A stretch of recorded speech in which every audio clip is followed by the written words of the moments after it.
এই যে জিজু আর দিদিভাই এসছে পুজোর গিফট নিয়ে। আজকে তো এর আগে শেষ দিয়ে গেল। এই সেই ক্যানভাসগুলো দিয়ে গেছিলাম, তো দাদা আজকে সব বাঁধিয়ে দিয়েছে, সব ভাইয়ের আঁকা। এবারে গিয়ে সব টাঙানো। আর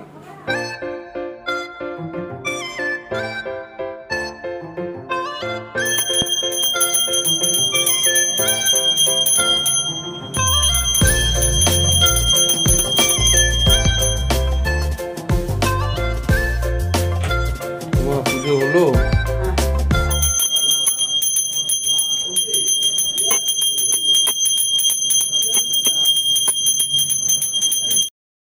গুড মর্নিং সবাইকে, আশা করি সবাই ভালো আছেন, সুস্থ আছেন আর হ্যাপি আছেন। আরও একটা নতুন ফ্রেশ ব্লগে আপনাদের ওয়েলকাম। আজকে সোমবার, সপ্তাহের শুরু। আজকে গোগুলের পরীক্ষা শেষ। গোগুল এখন হেভি মুডে, কিন্তু সকাল সকাল স্কুল থেকে ফিরে এসেই খেতে না খেতেই আন্টি চলে এসছে। বাবুর তো একটু রাগ হয়েছে। যাই হোক, বললাম যে তাড়াতাড়ি হ্যাঁ আন্টি চলে এসছে পড়াতে। তো আন্টির কাছে একটু পড়ে এখন ওর মা গেছে খাওয়াতে, একটু খাইয়ে নিই। আর আমি এখন যাচ্ছি স্নানে। আর দোদলু কি করছে একবার একটু দেখে। আরে দোদলু দাদানের কাছে খাও খাও করছে। বাবা বাবা, কি খাচ্ছে তুমি? কি খাচ্ছে? আনু ভাজা। বলি বাবা, খেয়ে নাও খেয়ে নাও খেয়ে নাও। তো গুড মর্নিং সবাইকে। এই গোগলের বাবাই ভাত বাড়ছি দিই যাবে তো কলেজ। গুগলের আজকে পরীক্ষা শেষ হয়ে গেল, তো আন্টি এসে আন্টির কাছে পড়ছে। তাড়াতাড়ি বললাম আসতে, কারণ ওর খুব ঘুম পেয়েছে, কাল রাত হয়েছিল ঘুমাতে। তো যাই হোক, তাড়াতাড়ি পড়ে নিয়ে সে ঘুম খেয়ে যে ঘুমাবে। আর ওদিকে দোদলবাবু দুষ্টুমি চলছে। কালকে ঠোঁট ফাটিয়েছে রাত্রেবেলায় পড়ে গিয়েছে, আজও সে তার স্থিরতা নেই, সে দৌড়াচ্ছে। দুটোর আগে খেতে দিয়ে আর কালকে সাপোর্ট আমাদের চলছে তরকা করবো। তো রেডি হয়ে গেছি অ্যাজ ইউজুয়াল। খাওয়া দাওয়াটা করে নিই, তাড়াতাড়ি যাই। ক্লাস আছে, পরীক্ষার ডিউটি আছে, তারপর আবার ক্লাস আছে। আজকে আস্তে আস্তে প্রায় সন্ধ্যে হবে। চলুন বিকেলে ফিরে আবার কথা বলছি। তো এখন ঘড়ি কাটায় বাজে প্রায় 12টা 20। আমি গোগল দোদলকে নিয়ে করে বসে আছি। কার্টুন চলছে, কার্টুন দেখছি অনেকদিন পর। মাঝে মধ্যে দেখা হয়, বাট কোনো কাজকর্ম না করে এমনি বসে আছি। বাবাই মা কি গো, কী করেছো? ও দাঁড়াও দাঁড়াও দাঁড়াও দাঁড়াও দাঁড়াও দাঁড়াও। তো এখন ঘড়ি কাটায় বাজে হচ্ছে 1টা। দেবো গোগল দোদলকে লাঞ্চ। গেছিলাম ছাদে, জামা কাপড় তুললাম। তারপরে হচ্ছে কি রোদের তেজ, বাপরে বাপ। জামা কাপড় তুলে আসলাম, এবার খাবারটা দিই, লাঞ্চটা করিয়ে নিই ওদেরকে। তো আজকে আমাদের সেরকম কিছু রান্না হয়নি, কারণ হচ্ছে কালকেও মাছ রয়ে গেছিলো। এর আগের দিন ভেটকি মাছ পুরো 1 থালা রয়েছে। তারপরে কালকে সাকচ মাছও রয়ে গেছে 1 থালা। ওই জন্য সেরকম কিছু রান্না নেই আজকে। শুধু লাউয়ের চালটা ভাজা হয়েছে পেঁয়াজ দিয়ে, আর আলু পটল হয়েছে, এটাই, নতুন কিছু। আর গোগল দোদলের জন্য হয়েছে ডিমের ঝোল। ওরা দুই ভাই ডিমের ঝোলটা, মানে ডিমটা দিয়ে খেতে ভালোবাসে, বিশেষ করে গোগল তো খুবই। তো ওই জন্য একেবারে ওদের জন্য হয় ঝাল ছাড়া হালকা ফুলকা ডিমের ঝোল হয়েছে ওদের জন্য, ওরা খাবে ওটা। এই আজ লাঞ্চ দেখাচ্ছে না, বলেই দিলাম লাঞ্চে কী আছে। এবার করি দুই ভাইকে লাঞ্চে দিয়ে নিই, কারণ অনেক সকালে উঠেছে গোকুল, ওর খুব ঘুম পেয়েছে, ও পারে না থাকতে। তো দিই। তো গিয়ে শুয়ে তো ছিলাম সবাই একসাথে, কিন্তু গোগল বেশিক্ষণ ঘুমাতে পারলো না, ওর এত কাশি হচ্ছে, উঠে পড়লো। এখন কাকার সাথে সাইকেল চালাতে গেছে বাইরে থেকে। ওই দেখো কাকার সাথে সাইকেল চালাচ্ছে।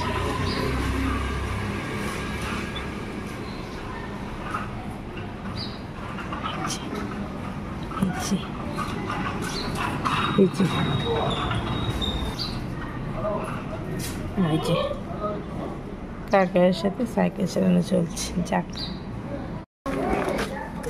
হ্যালো হ্যালো, কোথায় যাচ্ছ তুমি? ও আঁকা ক্লাস করতে যাচ্ছে, স্কুল। বাবু নোংরা দেখো, ড্রয়িং তো চলো ভালো করে করে নেবে। হোমওয়ার্ক হয়েছিল? হোমওয়ার্ক তো যাই হোক, যাচ্ছি নিয়ে দুটোকে নিয়ে ড্রয়িং স্কুলে ঘুরে আসি। গোগলবাবু টুকি মেরে মেরে দোদলবাবু দেখছে, গোগলবাবু ওখানে আঁকছে। দাদাকে দেখতে যাচ্ছে থেকে দাদা ঠিকঠাক আঁকছে কিনা, আঁকছে। পিছনে মোয়া দিয়েছে, মোয়া খাচ্ছে বুঝে বলছে। ও দুই ভাই খায়। তারা পিছনে উঠবে, সরে আসো আমার কাছে, সরে আসো। মোয়া খাচ্ছ, তাও ভালো ভালো। আচ্ছা দাদা ভাই থাক, দাদা ভাই কাজ করো। অনেকক্ষণ থেকেই দিদি বলছে যে বিস্কুট খাওয়ার জন্য দোদলকে, তা একটা মোয়া দিয়েছে, খুব খুশি। মানে গোগল বাবুর ক্লাস চলছে।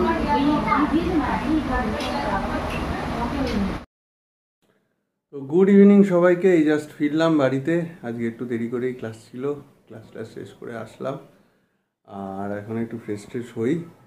আর ওদিকে গোগল দোদলকে নিয়ে তাদের মা গেছে আর্ট স্কুলে, গোগলের আঁকা আর দোদলের ঘোড়া। আর এখন একটু বসবো, চাটা খাবো, ওরা আসুক। একটা বেরোনোর প্ল্যান ছিল, তবে আজকে যাবো না, একটু লোকাল দোকানে যাবো, একটা আছে কাজ, সেটা করতে যাব। আমি আর ভাই হয়তো বেরোবো, তো হয়তো কিছু এখানে থাকবে অবশ্যই। এই সেই ক্যানভাসগুলো দিয়ে গেছিলাম, তো দাদা আজকে সব বাঁধিয়ে দিয়েছে, সব ভাইয়ের আঁকা। এবারে গিয়ে সব টাঙানো আর চকচক করবে, একটু বার্নিশ টার্নিশ কিনে নিয়ে যাবো, চকচক করবে। তো আমাদের বাজারে ধ্রুব টি খুব বিখ্যাত চা, এই দাদার কাছে এসেছি। মানে আমার একটা দোকান আছে, আরও এখানে বিরাটিতে দোকান আছে। হ্যাঁ, তো দাদা পুরো গ্যারান্টি দিচ্ছেন যে 2000 টাকা কিলো চাটা খেয়ে দেখতে। আমি খালি বলে দেবো যেটা সেই আমি চাই লাগবে, আমি একটু বলে দেবো সেরকম ভাবে বানাবেন, ব্যাস। বলে দিন সেটা। তাহলে প্রথমে আগে 100 গ্রাম নিয়ে একটু টেস্ট করি। হ্যাঁ, আপনি একদম টেস্ট করুন, তারপরে যদি ভালো হয় ফ্লেভার পাবো, একদম ফ্লেভার পাবো, মানে কি পাবেনই, আমি বলে দিচ্ছি। কোনো অসুবিধা নেই। এখানে বিভিন্ন রকমের চা আছে, কাকু পুরো ডিব্বায়ও বিক্রি করছে। লুজও হয় তো আপনাদের? সব সব সব হয় না বলে কোনো জিনিস নেই। এটা প্যাকিং 100 গ্রামের প্যাকিং, তাই তো? এটা হ্যাঁ 100 গ্রামের প্যাকিং। আচ্ছা, এ কি দোদলের ডিনার শুরু হয়ে গেল নাকি? আরে বাহ, বারান্দায় বসে থাকে। এই দেখো বাবাই এনেছি ভাইয়ের সেই আঁকা ছবিগুলো বাঁধিয়ে। দেখেছো মা? দেখো দেখো ছবিগুলো দেখো কেরম হয়েছে, দেখো। শুধু ফ্রেমটার জন্য 150 টাকা। হ্যাঁ, কি করবো পুরো ডাকাত আর কি, অ্যাকচুয়ালি এখানে তো আর দোকান নেই। হ্যাঁ, সত্যি আমাদের পুরো ঠকিয়ে নিয়েছে, কিন্তু ছবিগুলো ভালো হয়েছে এর জন্য। না, কাজ টাজ কিছু দেয়নি, শুধু 4টে ফ্রেম লাগিয়েছে, দেখো 150 টাকা করে নিয়ে নিয়েছে, গলা কেটে পুরো হাতে। এরপরে অন্য জায়গায় দেখবো আমরা, বুঝেছো? যাই হোক, এটা হলো অনেকদিন ধরে, টুকটুক লাগিয়ে দিয়েছে। এবার সঞ্জয় দাকে ডেকে একদিন নিয়ে করতে হবে। আজকে এটা নিয়ে সেকেন্ড। এই যে জিজু আর দিদিভাই এসছে পুজোর গিফট নিয়ে।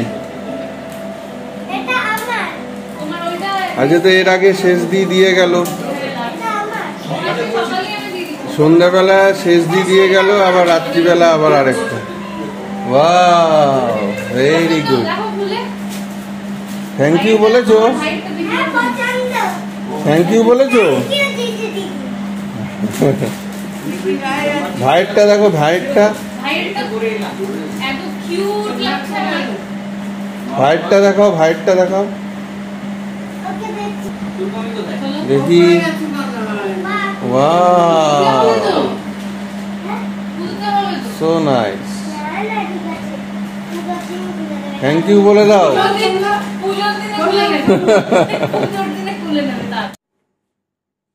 তো দেখলেনি তো যে আজকে সারা সন্ধে বেশ মোটামুটি জমজমাট ছিল। মিমি সুজিত এসেছিল, তারপর ছেমাম এসেছিল। আজকে দুই ভাইয়ের অনেক প্রাপ্তিযোগ হয়েছে। তার থেকে একটা বড় ব্যাপার কি ছিল, এই ফটো বাজার থেকে পুরো ঠকে গেল দুই ভাই। কি না, ওই ফটো বা ফ্রেম করেছে 150 টাকা করে। প্রথমে কথা হয়েছিল এক, তারপরে গিয়ে বলছে আর এক রকম। এটা বড় বাজে করলো উনি। যাই হোক, ওনার কাছ থেকে আমরা সবসময় ফটো বাঁধানো এগুলো করি, এই হচ্ছে ব্যাপার। এখন অনেক রাত হয়ে গেছে, কালকে গোকুলে স্কুল আছে সকাল সকাল। এখন রাত প্রায় রাত্রে 11টা 15 করে বাজতে চলবে। এবার তাড়াতাড়ি দুটোকে নিয়ে যাই শুতে, কারণ আমরা না আসলে দুই ভাইয়ের মধ্যে কেউ শোয় না, যাবো তখন ঘুমাবে তারা। তো যাই হোক, আজকে ভিডিওটা এই পর্যন্ত রাখছি। যদি কিছু ভালো লাগে তাহলে অবশ্যই লাইক কমেন্ট শেয়ার করবেন, আর সাবস্ক্রাইব করতে কিন্তু ভুলবেন না। আর প্রচণ্ড গরম পড়েছে, আবার খুব গরম লাগছে, আবার কোনোটা বৃষ্টি বৃষ্টি আবার আসে। পুজোতে ফাঁসালে পরে খুব খারাপ হয়ে যাবে কিন্তু এই বৃষ্টিটা। যাই হোক, চলুন এখন তারপর তোমাকে ঘুমানো যাক। Good night.